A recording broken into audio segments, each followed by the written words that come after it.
mummy त्यो मल बोक्ने मान्छे भन्नुभएको थियो नि भेटाएँ मैले बुलेट जस्तै राम्रो पोइन्ट भएर हिँडेछु मलाई सोध्नु भएको तपाईँले भने मल बोक्न लान्छु भनेर मैले कहिले मल बोक्छ भनेछ हुन्छ जान्छु रे आउँछु रे रेडी गरेर राख्नु अरू मान्छे चाहिने एकजना भयो हुन्छ म कहिले मल बोकेँ एकजना भयो हुन्छ हेलो एक्सक्युज मी सिस्टर के भन्नु भाइ एकछिन फोन दिनु मिल्छ म फोन गर्छु मम्मीलाई तपाईँको फोन छैन र मेरो डेट भयो कि स्विच अफ भयो त्यही भएर अनि मेरो त फोन दिनु मिल्दैन नि भाइ एक कल गर्छु नि मिस कल मात्रै गर्छु नि सरी ल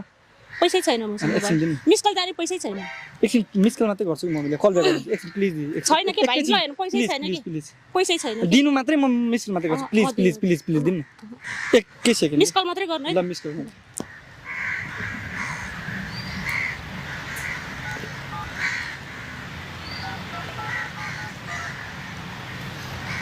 हेलो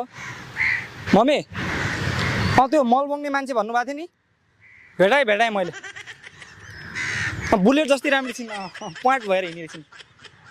त्यो गाईको मल सोर्ने अनि त्यो बाख्राको मल पनि सोर्ने अनि खेततिर बोक्ने मान्छे मैले पाइसकेँ ज्याला दिनु पर्दैन एक छाक भात खान दिए पुग्छ अरे होइन तपाईँले एक छाक भात खान दिए मलाई सोध्नु भएको तपाईँले भने मल बोक्न लान्छु भनेर मैले कहिले मल बोक्छ भनेछ हुन्छ जान्छु रे आउँछु रे रेडी गरेर राख्नु अरू मान्छे चाहिने एकजना भयो हुन्छ नगर्ने म कहिले मल बोकेँ देखाएको एकजना भयो हुन्छ मैले मल बोकेँ देखाएको छु कहिले पहिला मल बोकेको र भिडियो देखाउँछु भने खाएँ हुन्छ यस्तो पागल जस्तो मान्छे खोल्यो नि अर्काको त्यसो गरौँ न सुन्नु ज्याला पर्दैन होला जाम 3 दिन जति बोक्नु न मलाई 3 दिन मात्रै मल बोक्नु पुग्छ के खाएर तपाईँको मल बोक्नु जानु म के खाएर आलु खाएर दिन्छु अहिले उता जाने भाइ सुन्नु न मेरो कुरा सुन्नु न नरिसाउनु न आन्टी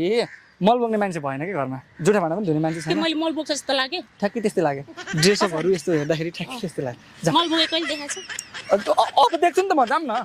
जाने नजाने नगर नि उता हेलो बेबी जाने नजाने कसलाई बेबी भनेको तिमीले भनेको के गर्छौ म कसरी बेबी के गर्छौ नानी साथी खुलाएर कसरी दिन्छु अलि हुन्छ तिमीले दिने हो कि मैले दिने हो